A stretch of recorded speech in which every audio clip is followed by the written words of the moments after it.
la crainte de Dieu, ce n'est pas de l'apparence. La crainte de Dieu, c'est une disposition intérieure, c'est un état de cœur.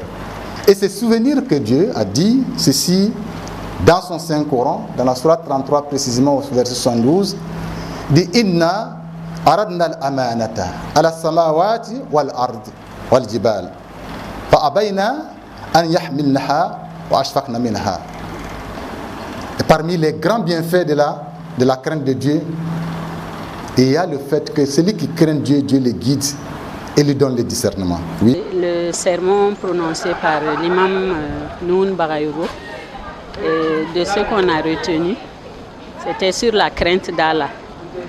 Et je sais que pour vivre sa vie musulmane et bien, il faut avoir cette crainte-là. Je suis venu au moment du sermon et je l'ai bien écouté.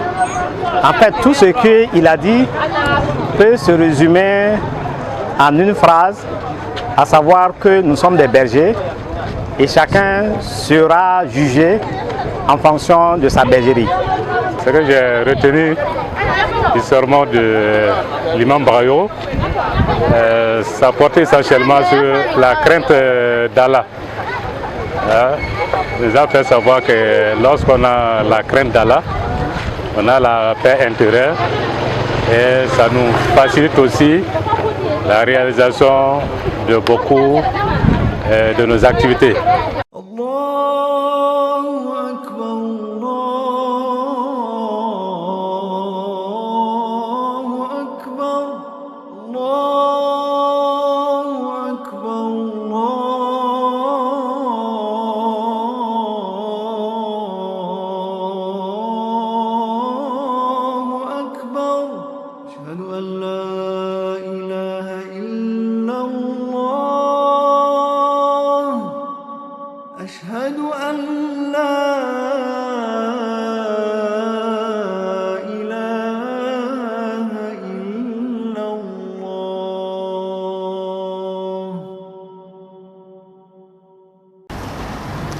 Alhamdulillah, alhamdulillah rabbil alamin, alhamdulillah haqqa hamdi, nahmaduhu subhanahu wa ta'ala, wa na'udhu billahi min shururi anfusina wa min sayyiati a'malina. Man yahdihillahu fala mudilla lahu wa man yudlil falan tajida lahu waliyyan murshida. أشهد أن لا إله إلا الله وحده لا شريك له وأشهد أن محمدا عبده ورسوله صلى الله عليه وعلى آله وأصحابه ومن تبعهم بإحسان إلى يوم الدين. يا أيها الذين آمنوا أوصيكم والنفس بتقوى الله واتقوا الله حق تقاته ولا تموتن إلا وأنتم مسلمون. يا أيها الناس اتقوا ربكم الذي خلقكم من نفس واحدة وخلق منها زوجها وبث منهما رجالا كثيرا ونساء واتقوا الله الذي تساءلون به والأرحام إن الله كان عليكم رقيبا. Louange à Allah subhanahu wa ta'ala, le Seigneur des cieux et de la terre. Louange à Allah d'une louange parfaite. Louange à Allah subhanahu wa ta'ala qui a prescrit sa crainte, at-taqwa, dans toute action du musulman. En effet, la taqwa est une vertu centrale en islam, une attitude de piété qui guide les croyants vers une conduite droite et une conscience profonde et constante de la présence d'Allah subhanahu wa ta'ala, ce qui l'incite à s'écarter du mal et à rechercher le bien dans toute action, dans toute décision. Nous donnons donc à Allah subhanahu wa ta'ala pour tous les mérites qu'il a voulu placer dans le fait de le craindre donc à taqwa, et nous lui demandons de nous faciliter le fait justement de le craindre en toutes circonstances. Parce que nous avons la conscience que lui, Allah subhanahu wa ta'ala, veille sur nous en toutes circonstances. Nous le glorifions donc, lui, Allah subhanahu wa ta'ala, autant de fois qu'il a fait des créatures sur la terre comme dans les cieux. Et nous le louons autant de fois que cela lui conviendra. Et nous le louons autant de fois que pèse son immense trône, comme autant de fois qu'il faut d'encre pour écrire sa noble parole. Priez à lui, Allah subhanahu wa ta'ala, qui a envoyé son bien-aimé, Muhammad sallallahu alayhi wa sallam, pour nous donner le meilleur exemple de vie à la surface de la terre. Nous le remercions donc, lui, Allah, le pourvoyeur de tout, pour ses innombrables bienfaits à notre endroit, et nous implorons sa protection contre les mauvais penchants de notre âme charnelle et contre les conséquences d'un mauvais agissement. Nous sollicitons sa guidance parce que celui qui bénéficie de la guidance d'Allah subhanahu wa ta'ala, nul ne peut le détourner, alors que celui qui l'abandonne à lui-même ne saura trouver la voie du salut. Et j'atteste qu'il n'y a point de divinité qui mérite d'être adorée hormis lui, Allah. Il est unique, il n'a pas d'associé. Et j'atteste que Muhammad sallallahu alayhi wa sallam est son noble serviteur, son messager bien-aimé. Que la paix, le salut et la miséricorde d'Allah subhanahu wa ta'ala se déversent en abondance sur ce noble messager, Muhammad sallallahu alayhi wa sallam, sur sa sainte famille, sur ses fidèles compagnons, ainsi que sur toutes celles et tous ceux qui leur emboîteront les pas dans la voie de la foi pure en lui, Allah subhanahu wa ta'ala, jusqu'au jour de la reddition des comptes. Amin. Allah dit toujours que lui, il veille sur nous en toutes circonstances. Il dit, Ya ayyuhan nas, ittaqu rabbakum alladhi khalaqakum min nafsin wahida wa khalaqa minha zawjaha wa bassa minhuma rijalan kaseeran wa nisaa wattaqu allaha alladhi tasaaluna bihi wal arham inna allaha kana alaykum raqiba. Ce verset également que nous récitons, comme je l'ai dit aussi parmi tant d'autres versets pour inciter à la crainte, dit ceci: ô humains, craignez votre Seigneur, lui qui vous a créés tous à partir d'un seul être, et qui a créé à partir de celui-ci son épouse, et qui à partir de ces deux-là a fait répandre sur terre autant d'hommes comme de femmes. Et craignez, deux fois dans le même verset, craignez Allah au nom de qui donc vous implorez mutuellement assistance. Et craignez trois fois dans le même verset de rompre les liens sacrés du sang, parce que certainement Allah vous observe en toutes circonstances. Puisse Allah subhanahu wa ta'ala nous aider à prendre conscience de cette surveillance de lui-même à la surface de cette terre-là. C'est pourquoi, chers frères et sœurs, il est nécessaire pour chacun d'entre nous, pour chaque musulman et pour chaque musulmane, de comprendre l'essence même de la crainte d'Allah subhanahu wa ta'ala. Oui, parce que très souvent, lorsque nous parlons de taqwa, de crainte d'Allah subhanahu wa ta'ala, généralement nous avons les yeux rivés sur les autres. Pour dire par exemple, un tel a fait ceci, oui, s'il a fait ça, c'est parce qu'il ne craint pas Dieu. Une telle, oui, si elle a fait cela, c'est parce qu'elle n'a pas la crainte de Dieu. Pourtant, en réalité, chers frères et sœurs, la taqwa, la crainte de Dieu est une question personnelle. Quand tu l'as, c'est toi qui cueilles les fruits. Quand tu l'as, c'est toi qui as l'assise intérieure. Quand tu l'as, c'est toi qui as la paix intérieure. Parce que c'est toi vis-à-vis d'Allah subhanahu wa ta'ala. Oui, c'est une valeur intérieure, la taqwa, que l'on vit et que l'on ressent à travers nos actions, à travers nos relations avec autrui. En effet, le prophète Muhammad sallallahu alayhi wa sallam a dit dans un hadith très connu, en parlant donc de la taqwa, il dit at-taqwa ha-huna. At-taqwa ha-huna. Il dit la crainte de Dieu en montrant justement le cœur, c'est ici, c'est ici. Cela nous montre au-delà de tout commentaire qu'en réalité la crainte de Dieu, ce n'est pas de l'apparence. La crainte de Dieu, c'est une disposition intérieure, c'est un état de cœur. Et ce n'est pas le fait de faire semblant qui fait forcément de soi un porteur de foi ou un porteur de la crainte de Dieu.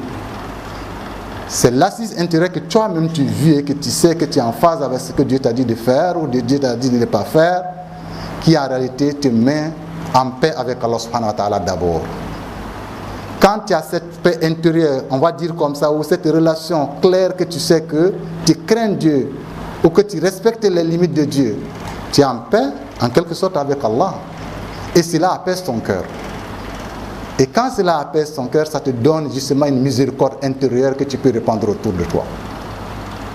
Mais quand tu fais semblant, en fait, tu te flattes toi-même d'abord, mais en réalité, le reste, ça devient comme un peu de cinéma autour de toi. Que Dieu nous aide à comprendre, Inch'Allah. Parce que la suite de ce verset-là, la suite de ce hadith, quand Rasulullah sallallahu alayhi wa sallam dit « At-taqwa ha-huna » la crainte de Dieu c'est ici. À la suite de ce hadith-là, rapporté donc par Muslim, il dit « Il suffit comme péché pour l'un d'entre vous le fait d'humilier son frère en islam. » Le fait d'humilier son frère en islam. Parce qu'il dit « Tout du musulman est sacré pour l'autre. » Ou tout du musulman est sacré pour le musulman. Son sang, ses biens, son honneur. Donc porter en torse à quelque chose de cela, c'est en réalité manquer soi-même de crainte de Dieu vis-à-vis de cette personne-là. Et l'imam Ali ibn Abi Talib, karrama wajha, expliquant donc la taqwa, disait ceci, il dit, la taqwa, la crainte de Dieu, donc, c'est le fait effectivement de redouter le Tout-Puissant et l'action en suivant la révélation, donc suivre le Coran d'Allah subhanahu wa ta'ala, la parole d'Allah subhanahu wa ta'ala. Ensuite, la satisfaction même avec peu. Quand on se trouve dans la gêne même de pouvoir être satisfait de ce que Dieu a fait de moi. Parce que c'est une décision de Dieu. Et il termine en disant, et la préparation pour le jour dernier, le jour du départ.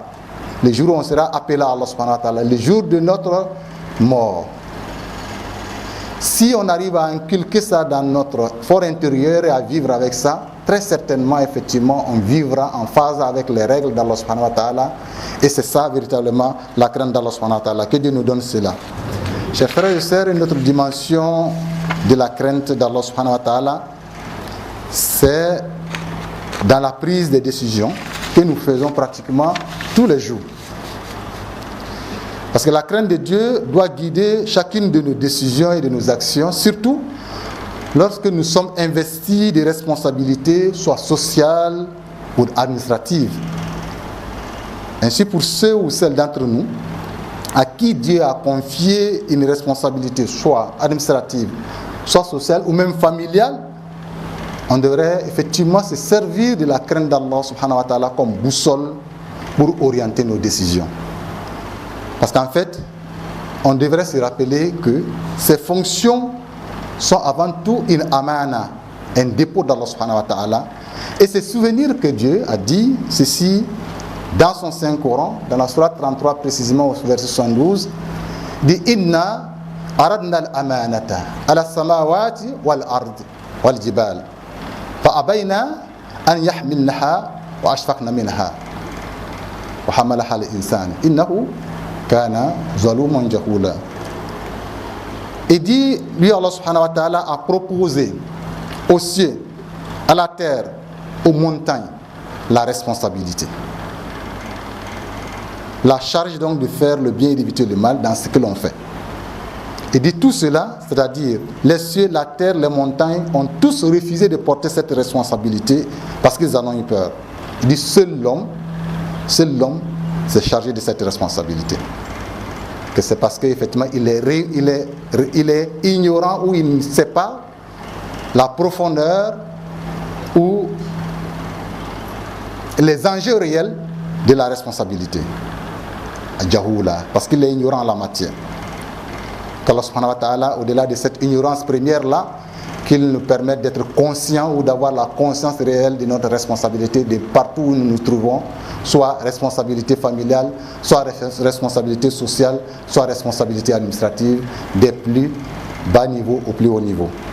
En d'autres termes, on devrait comprendre que l'éthique de la gestion en islam réside d'abord dans la crainte d'Allah subhanahu wa ta'ala. Et cette crainte-là doit se manifester dans la justice, dans l'honnêteté de ce que l'on fait, dans le respect des droits d'autrui. Ne jamais oublier ça. L'honnêteté, le respect des droits d'autrui, la justice établie par Allah subhanahu wa ta'ala. Parce que lorsqu'on décide, par exemple en tant que chef, ou en tant que patron, ou en tant que responsable tout court, en tant que croyant, on doit se souvenir que nous sommes avant tout sous le regard absolu d'Allah subhanahu wa ta'ala. Nous sommes sous les caméras des anges qui nous entourent et qui vont refaire le film. On refait le film au jour de la reddition des comptes, et c'est là devant toute l'humanité. Que dire si on n'est pas en phase avec ce que Dieu veut en la matière? Alors qu'il n'y a pas de retour malheureusement à partir de ce moment. Ici on peut se corriger, si on se trompe on se corrige, on va au repentir, on revient. Et Allah, Inch'Allah, accepte.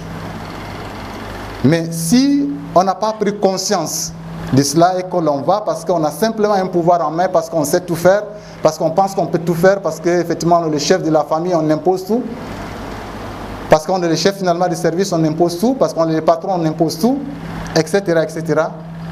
Sans se soucier du fait qu'un jour on rendra compte, en réalité on peut être très surpris. Que Dieu nous aide à comprendre, Inch'Allah. Le prophète sallallahu alayhi wa sallam a dit: chacun de vous est un berger. Et sachez que chacun de vous sera interrogé à propos donc de sa bergerie. Il dit: le dirigeant est un berger et il sera donc demandé à propos de ses administrés. L'homme est un berger et il sera demandé à propos de ce qu'il a fait de sa famille. La femme est une bergère et lui sera demandé à propos de la maison donc de son époux. Tout comme le serviteur aussi est un berger et dans la propriété de son maître, il lui sera demandé compte de ce qu'il en a fait. Donc pour conclure que chacun de nous est un berger et chacun de nous est responsable du troupeau qu'Allah subhanahu wa ta'ala lui a confié. Ce hadith-là est rapporté effectivement par Bukhari et Muslim et répété beaucoup de fois. Ce que nous voudrions effectivement essayer d'intérioriser en nous et de partager avec vous, c'est de comprendre que la responsabilité de chacun d'entre nous dans la gestion des affaires que Dieu lui a confiées, que ce soit en matière d'administration, en matière familiale, en matière sociale, de se rendre compte qu'on sera effectivement demandé à propos de ça et de rendre compte au détail près. Qu'Allah subhanahu wa ta'ala nous aide à comprendre. Dans tous les cas, ce que l'on a, on doit comprendre qu'on est gardien avant tout de ça. Pour gérer ou protéger au mieux et préserver justement les droits de chacun en la matière. Et comme nous l'avons dit, cette responsabilité, on ne doit pas oublier qu'elle doit se faire en tenant compte de la justice, de l'équité, de l'honnêteté, des droits d'autrui. Quand c'est bien fait, on est honoré. Pourquoi? Parce que Rasulullah sallallahu alayhi wa sallam nous dit que au jour de la résurrection, où tout cela de soleil, on va dire, il ferait chaud partout, et qu'il n'y aura pas d'ombre si ce n'est l'ombre du trône d'Allah subhanahu wa ta'ala, il va nous dire qu'il y a 7 catégories de personnes qui sera sous l'ombre justement de ce trône d'Allah subhanahu wa ta'ala. Parmi ces 7 catégories, il y a justement ce que l'on appelle al-imam al-adl, c'est-à-dire un dirigeant juste, équitable, honnête, de la famille au plus haut niveau de justement de la responsabilité. Si on est juste, on peut espérer être parmi ces gens-là. Qu'Allah subhanahu wa ta'ala nous aide à être parmi ceux-là. Que Rasulullah sallallahu alayhi wa sallam nous annonce depuis cette terre-là. Et dit: celui qui nous trompe dans la gestion de nos affaires ne fait pas partie de nous. Celui qui nous trompe, que ce soit dans la sphère familiale, dans la sphère administrative ou sociale, celui qui nous trompe dans la gestion de nos affaires ne fait pas partie de nous. Donc ça, c'est déjà l'exclusion ici. Est-ce qu'on peut espérer encore de la miséricorde après ça, quand on est exclu finalement du lot de ceux qui peuvent espérer la miséricorde? Parce que la miséricorde se trouve avec le prophète sallallahu alayhi wa sallam. Donc Allah subhanahu wa ta'ala nous aide effectivement à avoir cette crainte-là. Et l'imam Ghazali nous conforte justement dans la recherche de la crainte, justement dans la gestion des affaires, dans la prise de décision. Il dit, l'imam Ghazali, que la crainte de Dieu dans la gestion donc des affaires publiques est le plus haut niveau d'honnêteté. Il dit: celui qui se soucie donc de sa relation avec Dieu ne trahit jamais les autres dans ses devoirs. quand il sert effectivement les autres. Qu'Allah subhanahu wa ta'ala nous guide dans cette voie donc de la droiture, de l'honnêteté, qui nous pardonne nos insuffisances et nous accorde sa miséricorde. أقول قولي هذا واستغفر لي ولكم ولسائر المسلمين من كل ذنب فاستغفروه إنه هو الغفور الرحيم. الحمد لله رب العالمين والصلاة والسلام على سيدنا محمد النبي الأمي وعلى آله وأصحابه ومن تبعهم بإحسان إلى يوم الدين. Louange à Allah subhanahu wa ta'ala qui a fait de la taqwa, c'est-à-dire la crainte et révérence de lui, sa notoriété, des mérites inestimables. Nous demandons à ce Seigneur-là de répandre sa paix, sa miséricorde et sa satisfaction sur notre bien-aimé Muhammad sallallahu alayhi wa sallam, ainsi que sur toutes celles et tous ceux qui dépendent de lui. Chers frères et sœurs, dans la foi, disons-le, la crainte de Dieu n'est pas une peur paralysante, mais c'est plutôt une vigilance, oui, de soi, qui élève normalement l'âme du porteur de la foi ainsi et renforce ses relations avec Allah subhanahu wa ta'ala et mieux lui ouvre largement des portes de sa miséricorde. Et parmi les grands bienfaits de la crainte de Dieu, il y a le fait que celui qui craint Dieu, Dieu le guide et lui donne le discernement. Oui, c'est lui qui a dit, il dit, oh vous qui avez cru, si vous craignez Allah, il vous accordera un discernement, effacera vos mauvaises actions et vous pardonnera. C'est un verset dans la sourate 8 au verset donc 29. Deuxième élément, grand bienfait, c'est le succès dans cette vie ici-bas comme dans l'au-delà. Est-ce qu'on cherche mieux que ça? Pourtant, Dieu dit clairement, il dit, et craignez Allah afin que vous réussissiez. Si vous craignez Allah, il va vous donner le succès. Et vous savez où est-ce qu'il a dit ce verset-là? C'est justement dans la sourate 3, le verset 130. Dans ce verset-là, Dieu parle justement de l'abandon ou de l'interdiction de la riba, donc le commerce usuraire. Vous savez que ce n'est pas facile pour beaucoup de se soustraire de là. Il dit, mais sachez que le succès vrai là se trouve dans la crainte à moi. Donc c'est édificateur de notre point de vue quand Dieu met justement le succès avec la crainte de Dieu clairement, directement en face avec l'interdiction donc du commerce usuraire. Que Dieu nous en éloigne et nous accorde donc sa miséricorde à la matière. Troisième grand bienfait qu'on peut encore tirer de la crainte d'Allah, c'est la protection et la facilité dans les épreuves. Oui, il est bon qu'on en parle effectivement. Pour le temps qui court chez nous ici, de savoir qu'en réalité, que ce soit la protection ou la délivrance de l'épreuve ou des épreuves dans lesquelles on se trouve, Inch'Allah, Dieu a mis sa crainte dedans. Pourquoi? Parce qu'il va nous dire dans la sourate Talaq, sourate 65 au verset 2 et 3, il dit, quiconque craint réellement Allah, Allah lui donnera une issue favorable et lui accordera ses dons par des voies ou par des moyens par lesquels il n'espérait pas. C'est une promesse de Dieu, que Dieu nous donne sa crainte donc. Et comment avoir sa crainte? Juste quelques éléments avant de se quitter à la matière. Oui, cultiver la crainte de Dieu, c'est un effort personnel, un effort continu. Heureusement, alhamdulillah, Dieu nous a donné vraiment des outils, de formidables outils. Rapidement, un des outils que nous connaissons tous, c'est la prière, mais pas n'importe quelle prière.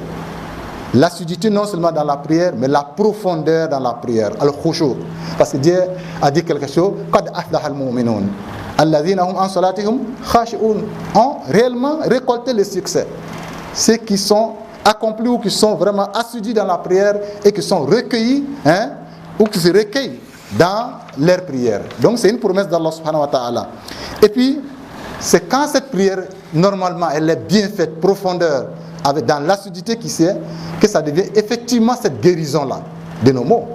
Quand Dieu dit inna salata tanha anil fahsha wal munkar, mais justement, quand il n'y a pas cette profondeur-là, comme le diraient les médecins ou les pharmaciens, quand il n'y a pas le principe actif dans un médicament, est-ce que ça guérit? Peut-être simplement l'effet placebo, mais justement, ce principe actif-là, dans notre prière-là, c'est la crainte d'Allah subhanahu wa ta'ala, que Dieu nous l'accorde, Inch'Allah. L'autre élément important aussi qu'on fait moins, que Dieu nous aide à le faire, c'est la méditation. Méditer sur les signes d'Allah subhanahu wa ta'ala, oui, de la nature en nous-mêmes. Parce que Dieu va nous dire justement, de méditer sur ces signes. Rasulullah sallallahu alayhi wa sallam va dire justement, aimez méditer sur les bienfaits d'Allah subhanahu wa ta'ala plutôt que sur sa personne. Parce que sa personne, vous n'allez jamais cerner la personne d'Allah. Mais méditez sur les bienfaits que Dieu vous a déjà accordés. C'est déjà énorme comme moyen justement de découvrir la grandeur d'Allah, les merveilles d'Allah en vous-même. De ce qu'on était sans rien, petit, à tout ce que l'on a eu comme parcours, avec tous les dangers desquels Dieu nous a préservés, à tout ce que Dieu nous a accordé, alors qu'on n'a pas forcé la main de Dieu. De l'intelligence peut-être qu'on pense avoir, qui a mis ça là-bas. Donc quand on réfléchit à tout ça, on revient sur terre. Que Dieu nous aide effectivement à comprendre. L'autre élément aussi important qu'il ne faut pas oublier, c'est important de le dire, c'est la compagnie des gens purs. Les personnes qui craignent Allah.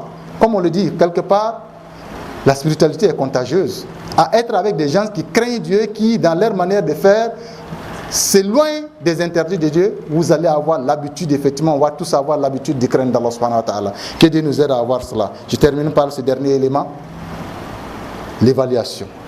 Ça aussi, voilà un élément qui nous manque beaucoup. On agit. Effectivement, dans nos projets, chacun dans son projet a une évaluation. De départ, à mi-parcours, à la fin. Mais n'oublions pas que notre vie est un projet. Et chaque jour que nous faisons en fait sur terre est un projet. C'est pourquoi Omar ibn Khattab radhiyallahu anhu a été très reconnu dans ça. Il a conseillé, il dit, jugez-vous avant que vous ne soyez jugés.